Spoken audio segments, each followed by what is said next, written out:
লাখ লাখ হুজুর এসেছে, কয়জন আমরা সাহস করেছি ওনার মতো এই কাজগুলো করতে? আর এখানে ফটর ফটর করতেছেন সাতকানিয়া গিয়া, চিটাং গিয়া, ওই বাঁশখালী গিয়া। কত কথা শাইখ আহমদুল্লাহর ব্যাপারে, নিজে কি করেছি সেই পর্যন্ত, কি করেছো তুমি এই পর্যন্ত? এই আহমদুল্লাহ হলো পাবলিককে ধোঁকা দিয়ে বোকা বানায়, ঠিক কিনা বলেন? নীরবে নীরবে দেখবেন টাকা, কোটি কোটি টাকা ঢুকাইতেছে, ঢুকাইয়া তাদের প্রতিষ্ঠান তারা করতেছে, পাবলিকের ক্ষতি করতেছে। 3 ভাগের 1 ভাগ পাবলিকে দান করে, আর 2 ভাগ দিয়া তারা আত্মসামাজিকতার নামে তাদের আকীদাগুলো প্রমোট করতেছে বাংলাদেশে। আপনারা তাকে ডিজে গায়কও অনেকে বলে থাকেন, অনেকে অনেকভাবে তাকে মেনশন করে থাকেন। আমি তার নামটা নিতে যাচ্ছি না, লজ্জা লাগে। ওনার ফাউন্ডেশন নিয়ে কথা বলেছে, অথচ শাইখ আহমদুল্লাহ সাহেবের ফাউন্ডেশন আর সুন্নাহ ফাউন্ডেশন নিয়ে যারা কথা বলেন, সিলেটের বন্যায় কারা সবচেয়ে বেশি কাজ করেছিল? আমাদের শাইখ আহমদুল্লাহ সাহেব আর সুন্নাহ ফাউন্ডেশন থেকে কোনো পারিশ্রমিক নেন না। আমরা জানি হয়তো এই কাজগুলো অনেকের সহ্য হয় না। তার যে জনপ্রিয়তা, শুনেন, মানুষ চাইলেই মানুষকে ভালোবাসতে পারে না আল্লাহর ইশারা না হলে। অনেক সময় আপনাদেরকে শাইখ আহমদুল্লাহ সাহেবের সাথে দেখি, ওনাকে নিয়ে অনেক বক্তা যারা দাবি করে আহলে সুন্নাহ ওয়াল জামাতের, প্রায়ই দেখি সমালোচনা করেন। এবং তার পরিচালিত আস-সুন্নাহ ফাউন্ডেশন দেশ ও জাতির কল্যাণে অনেক কাজ করে, সেই ফাউন্ডেশনকে নিয়েও প্রশ্ন করেন। আপনার কাছে জানতে চাচ্ছি, কাছে থেকে শাইখ আহমদুল্লাহকে কেমন দেখেছেন এবং আস-সুন্নাহ ফাউন্ডেশনকে দেখেছেন কেমন? এখানে কি আসলে এই ধরনের কোনো প্রবলেম আছে? দিন, দেশ, জাতি, মানুষের মনুষ্যত্বের কল্যাণে যারা কাজ করে, প্রত্যেকটি মানুষ, শুধু শাইখ আহমদুল্লাহ সাহেব না, আমাদের কলিজার টুকরো, যারা দিনের জন্য, আল্লাহর জন্য, আল্লাহ রাসূলের জন্য, কোরআনের জন্য, দেশের জন্য, জাতির জন্য, মানুষের জন্য, মনুষ্যত্বের জন্য যারা কাজ করে, হৃদয়ে রক্তক্ষরণ হয়। আমি নাম দিয়ে তাদেরকে আরো পরিচিত করতে চাই না। কিছু ভাই আছে, কিছু ভাই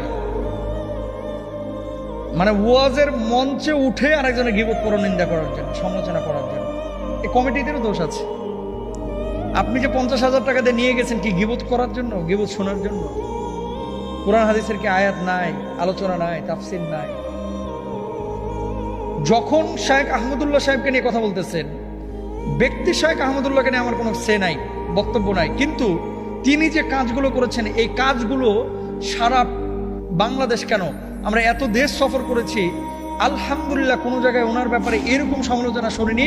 একজন, এই আমি একটু শক্ত করেই বলি, কিছু স্টুপিড মার্কা স্কলার যারা নিজেদেরকে দাবি করে, এদের পড়াশোনা কি আল্লাহ জানে ভালো আর তারা জানে ভালো, স্টেজে উঠে শাইখ আহমদুল্লাহ সাহেব এই কি বলে, বৃষ্টি প্রার্থনার জন্য সলাতুল ইস্তেসকা নামাজ আদায় কি নতুন করছে উনি? এর আগেও তো 4-5 বার করেছে। আবহাওয়া অফিস থেকে খবর নিয়ে আসছে, যেদিন বৃষ্টি হবে সেদিন ইস্তেসকার নামাজ পড়েছে। একজন আহলে সুন্নাহ ওয়াল জামাতের এক ভাই বলতেছে। আপনারা তাকে ডিজে গায়কও অনেকে বলে থাকেন, অনেকে অনেকভাবে তাকে মেনশন করে থাকেন। আমি তার নামটা নিতে যাচ্ছি না, লজ্জা লাগে। ওনার ফাউন্ডেশন নিয়ে কথা বলেছে, অথচ শাইখ আহমদুল্লাহ সাহেবের ফাউন্ডেশন আর সুন্নাহ ফাউন্ডেশন নিয়ে যারা কথা বলেন, সিলেটের বন্যায় কারা সবচেয়ে বেশি কাজ করেছিল? কারা? এদেরকে খুঁজে পেয়েছিলেন? এরা যদি 5 টাকা খরচ করেছে, শাইখ আহমদুল্লাহ সাহেব আপনাদের টাকা নিয়ে অন্তত 5 লক্ষ খরচ করেছে। ব্যক্তিগতভাবে আস-সুন্নাহ ফাউন্ডেশনের যে সমস্ত কাজগুলো, স্কিল ডেভেলপমেন্টের জন্য যে কাজগুলো, মানুষের মধ্যে যাতে করে যোগ্যতা তৈরি হয়, কর্মমুখী শিক্ষা তৈরি হয়, ওনার উদ্যোগ আছে। গাছ লাগানোতে ওনার উদ্যোগ আছে। কোথায় বন্যা হচ্ছে ওনার উদ্যোগ আছে। কুড়িগ্রামের মতো জায়গায় আশ্রয়ণ প্রকল্প করতেছে, ওনার উদ্যোগ আছে। আরে বাংলাদেশে আমাদের মতো টুটা ফাটা মুন্সি হুজুর, এটা তো বাংলাদেশে কম আসে নাই। আলহামদুলিল্লাহ লাখ লাখ হুজুর এসেছে, কয়জন আমরা সাহস করেছি ওনার মতো এই কাজগুলো করতে? আর এখানে ফটর ফটর করতেছেন সাতকানিয়া গিয়া, চিটাং গিয়া, ওই বাঁশখালী গিয়া। কত কথা শাইখ আহমদুল্লাহর ব্যাপারে, নিজে কি করেছি সেই পর্যন্ত, কি করেছো তুমি এই পর্যন্ত? সমালোচনা করতেছি না ভাই, আপনাদের বিবেকের কাছে, আপনাদের বিবেকের আদালতে আমরা বিষয়গুলো ছেড়ে দিলাম। একজন শাইখ আহমদুল্লাহকে দমানো খুব ইজি, হয়তো বা মামলা দিতে পারবেন, হামলা করতে পারবেন, জেলে ঢুকিয়ে দিতে পারবেন, কিন্তু তার জায়গায় আরেকটা মানুষকে কি দিতে পারবেন?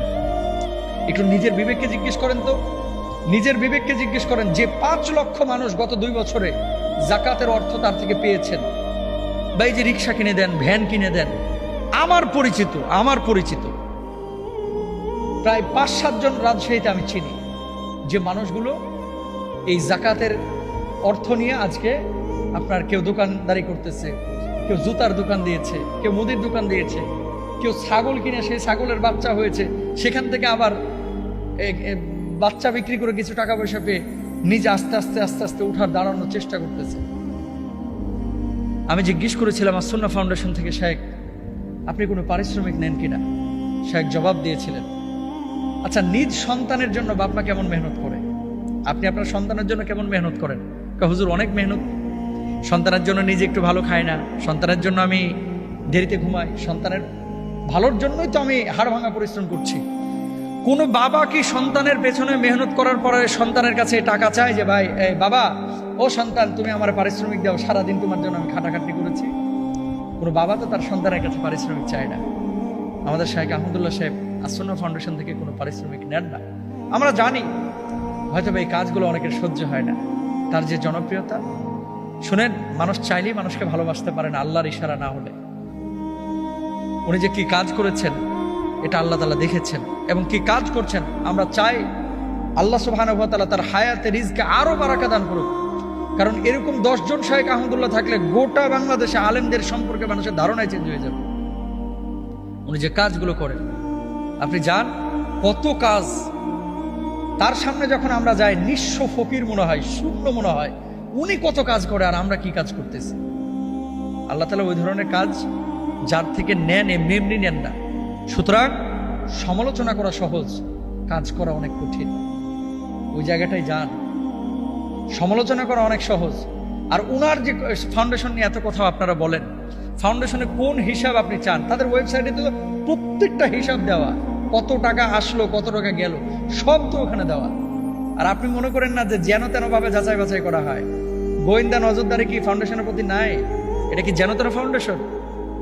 এগুলো অনেক হিসাব নিকাশ তাদের ভিতরে আছে। আপনার যদি প্রয়োজন হয় আপনি আহলে সুন্নাহ ওয়াল জামাতের হন বা যে আকীদারই হন, আপনি পীরপন্থী হন, মাজারপন্থী হন, আপনি যে আকীদারই হন না কেন, আপনি ফাউন্ডেশনে আসেন, আয়সা বলেন যে হিসাব দেন, আপনার হিসাব দেখাবে।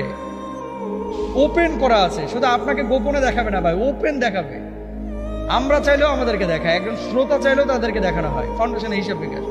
সুতরাং সমালোচনা না করে, নিজে ভালো কাজ করতে না পারলে আপনি অন্তত যারা ভালো কাজ করতেছে এদেরকে সমর্থন দেন। সমালোচনা, গীবত, পরনিন্দা বন্ধ করেন। আর এই যে আগামী বছরের জন্য মাহফিল কমিটিকে বলবো, এই ধরনের আউল বাউল ফাউল যারা কোনো কথা নাই উঠেই এই হুমকি ধামকি আরেকজনের গীবত পরনিন্দা এগুলোর বয়কট করেন ভাই। এখন বয়কটের সময়। আউল বাউল ফাউল এই কথা শোনার জন্য এত টাকা পয়সা খরচ করে এগুলোর নিয়ে আসার কোনো দরকার নেই। এরপরেও যদি আপনার ভালো লাগে আপনি থাকেন না আপনার গন্ডি নিয়ে, আরেকজনের দিকে তীর ছুটতেছেন কেন? এটা উচিত না। আল্লাহ তাআলা আমাদেরকে বোঝার তৌফিক দান করুন।